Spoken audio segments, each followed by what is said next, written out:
et bienvenue dans cette nouvelle vidéo spéciale préparation des vacances d'été. Aujourd'hui je reviens pour vous donner mes critères les plus importants pour choisir un hôtel d'étape. Comme je vous l'ai expliqué dans ma vidéo sur le long trajet en voiture et comment le gérer, d'ailleurs si vous n'avez pas vu cette vidéo là, je vous la remets dans le petit juste ici au dessus, n'hésitez pas à aller la voir. Donc je vous ai expliqué que nous on faisait donc une étape dans un hôtel d'étape.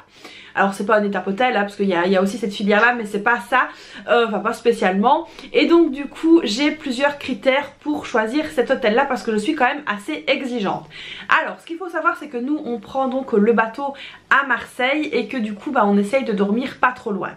Et donc ça nous fait aussi une petite étape où on peut donc se reposer etc, se doucher parce qu'après avoir fait une longue route on a besoin aussi de se doucher, de se reposer et de décompresser un petit peu. D'ailleurs c'est mon mari qui roule et lui il est quand même assez fatigué lorsqu'on arrive et donc c'est aussi important de pouvoir se reposer avant de prendre le bateau.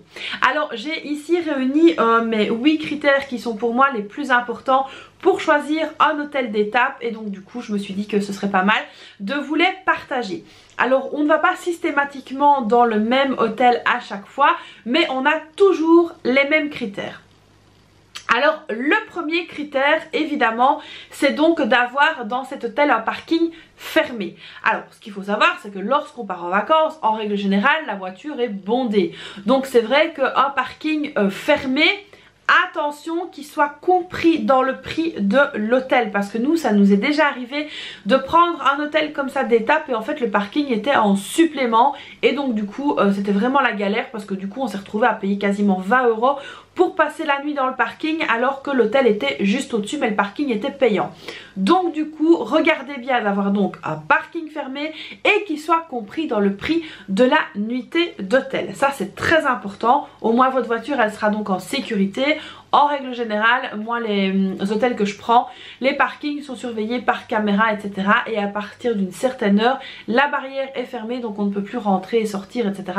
Donc ça c'est vraiment très bien. Alors c'est vrai que nous en règle générale, j'essaye toujours de faire une demande pour que notre chambre soit au rez-de-chaussée et d'avoir la voiture devant. Donc ça c'est nickel quand on y arrive. Alors on n'y arrive pas systématiquement mais on essaye quand même d'y arriver le plus souvent possible. Le deuxième critère pour moi et qui est hyper important c'est d'avoir la clim dans la chambre d'hôtel. Donc nous ça nous est déjà arrivé de prendre un hôtel et que la clim était en panne ou qu'il n'y avait tout simplement pas de clim. Et bien je peux vous dire qu'en plein mois de juillet dans le sud de la France avoir une chambre sans clim c'est catastrophe. Donc du coup même si on ne la met pas, c'est pas un frigo dans la chambre mais au moins il fait un peu frais et on arrive à bien dormir et à se reposer parce que du coup quand vous faites la route, si vous arrivez dans une chambre qui est très chaude, que vous ne savez pas bien dormir, vous n'êtes pas reposé, c'est galère. Donc du coup la clim c'est un indispensable pour moi et surtout une clim qui fonctionne.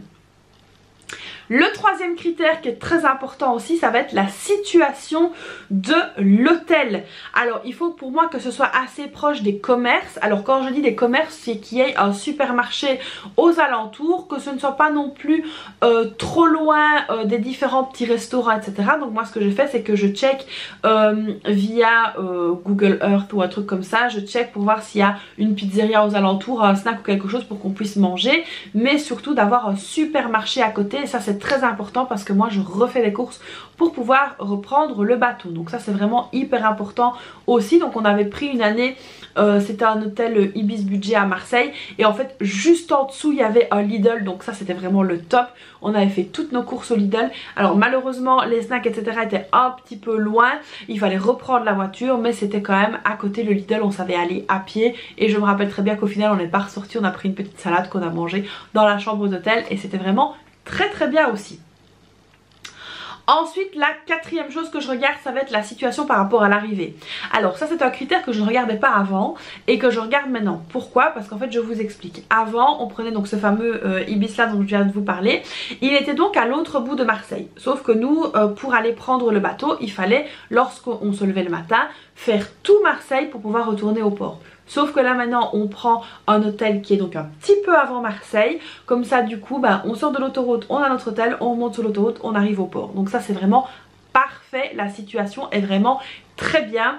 Et donc ça franchement je valide. Ensuite la cinquième chose ça va être la possibilité de faire le check-in en dehors des heures. Alors ça c'est très important, je me suis déjà fait avoir. Et maintenant c'est pour moi un critère indispensable, c'est-à-dire qu'il y a certains hôtels où vous devez absolument faire votre check-in entre une telle heure et une telle heure, mais donc du coup ça vous met de la pression sur la route. Alors si sur la route vous avez décidé de vous arrêter et de faire une pause un peu plus longue, vous allez donc être un petit peu stressé avant d'arriver à l'hôtel et c'est pas du tout le but lorsqu'on fait un hôtel d'étape. C'est un hôtel aussi où vous pouvez un petit peu arriver entre guillemets quand vous voulez, c'est vraiment un hôtel où vous allez vous reposer. Alors nous ici ce qu'on fait toujours c'est que lorsqu'on réserve l'hôtel on regarde de pouvoir faire ton check-in en dehors des heures et donc comme ça on reçoit un petit code et c'est très facilement fait. Il suffit donc d'encoder le petit code sur un petit boîtier qu'il y a, votre check-in est fait et vous pouvez donc accéder à votre chambre. Le check-in, parce que le check-out, ça vous devez vraiment le faire, et c'est dans tous les hôtels, vous devez vraiment le faire aux heures qui sont donc demandées par l'hôtel, donc pour pouvoir régler les dernières choses à régler et rendre tout simplement la carte etc de votre chambre avec le code. Donc voilà, ça c'est vraiment hyper important. Là, le sixième critère qui pour moi est très important aussi, ça va être l'annulation et prépaiement non requis. Alors moi ce que je fais toujours c'est que je viens réserver mon hôtel mais je ne le paye pas directement. Tout simplement pourquoi? Parce que s'il y a un problème sur la route, qu'il y a un embouteillage de fou et que mon mari dit écoute moi j'en peux plus, il faut que je m'arrête maintenant, bah du coup j'annule l'hôtel que j'avais pris et je regarde aux alentours s'il y a un hôtel qui répond à tous nos critères et donc on va s'arrêter sur la route alors pour prendre cet hôtel là. On l'a déjà fait et donc ça ce qui est vraiment bien c'est que comme le prépaiement n'est pas requis dans les hôtels que je choisis, je peux donc annuler sans problème. Alors évidemment il faut toujours respecter les horaires auxquels vous pouvez annuler et les horaires auxquels vous ne pouvez plus annuler, donc ça il faut bien respecter. Or que si vous avez déjà payé l'hôtel, bah après il faut vous faire rembourser machin etc. Donc c'est toute une galère. Donc tandis que là moi je préfère payer directement à l'hôtel quand j'arrive. Donc moi je sélectionne mon tarif avec ce que j'ai besoin dedans etc. Et comme par exemple les petits déjeuners, parce que ça aussi il faut vérifier au niveau des petits déjeuners. Alors les petits déjeuners ça je vous en parlerai juste après, mais il faut toujours bien vérifier. Et donc du coup j'ai besoin de pouvoir payer à l'hôtel, je préfère. Donc ici pas de paiement prérequis, annulation gratuite, c'est vraiment les deux points qui sont pour moi super importants, surtout quand on voyage comme ça et que c'est pour des hôtels d'étape. On en vient donc à la septième chose qui va donc être les petits déjeuners. Alors moi je regarde toujours s'il y a la possibilité de prendre un petit déjeuner sur place. Quel est le prix du petit déjeuner? Alors ça aussi c'est très important parce que si vous passez par différents sites internet vous allez voir que les prix ne sont jamais les mêmes. Il y a des formules hôtel où vous avez l'hôtel, le petit déjeuner, la chambre etc. donc tout est compris dedans. Et puis il y a d'autres formules où vous avez seulement la chambre, le petit déjeuner est en plus. Donc il faut vraiment bien calculer pour être sûr de ne pas vous faire avoir. Alors juste pour vous donner une petite info, cette année-ci si je prenais seulement la chambre et que je faisais des petits déjeuners à part, ça me coûtait 6 € de plus que faire le tout en globalité, parce que le tout en globalité il y avait une promo. S'il n'y avait pas eu la promo c'était plus intéressant de faire séparer. Donc ça il faut vraiment calculer au centime près, j'ai envie de dire. Ça m'est déjà arrivé d'avoir 50 centimes de différence, mais 50 centimes c'est 50 centimes, donc il ne faut pas négliger ça. Et donc c'est vrai que moi je préfère toujours faire de cette manière là, de prendre le petit déjeuner sur place quand c'est possible et que c'est relativement correct, parce que parfois c'est pas du tout correct. Alors je regarde aussi sur TripAdvisor, donc ça c'est un site internet, les évaluations des gens, les commentaires etc. Ça c'est quand même très important. La seule année où je l'ai pas fait j'étais super déçue, donc ici je essaye vraiment de le faire au maximum. Alors je me dis aussi que si on se prend un croissant, un pain au chocolat à l'extérieur, un café machin etc, oui ça revient moins cher.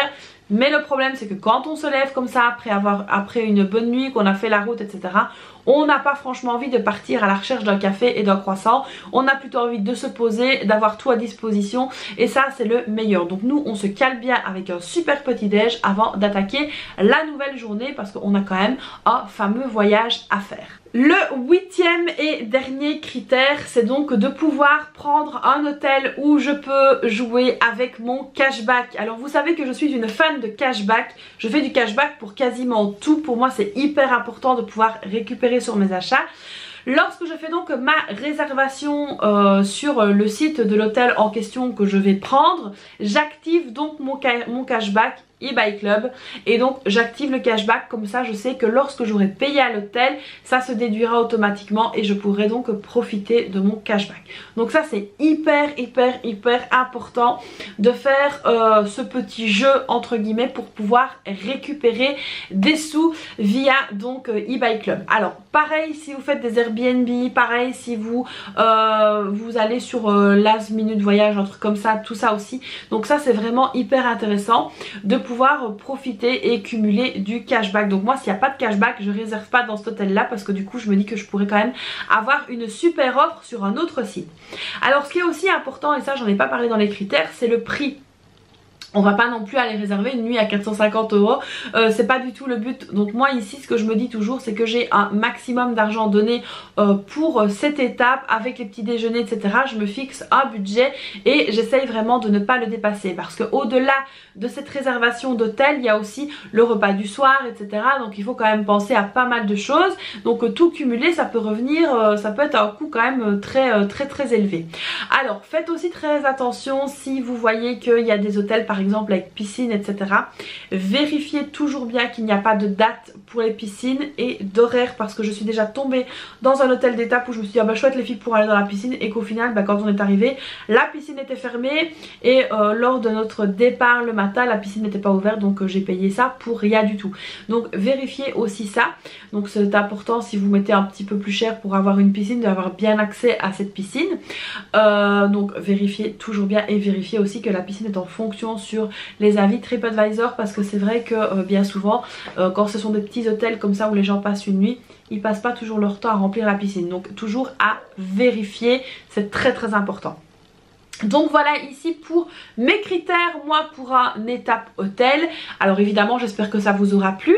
Alors comme d'habitude n'hésitez pas à liker la vidéo, à me dire dans les commentaires si vous avez des critères pour un étape hôtel ou pas. Dites-moi ça dans les commentaires. Donc j'espère que la vidéo vous aura plu. Je vous fais donc plein de bisous et puis je vous dis à très vite pour une prochaine vidéo. Bye bye.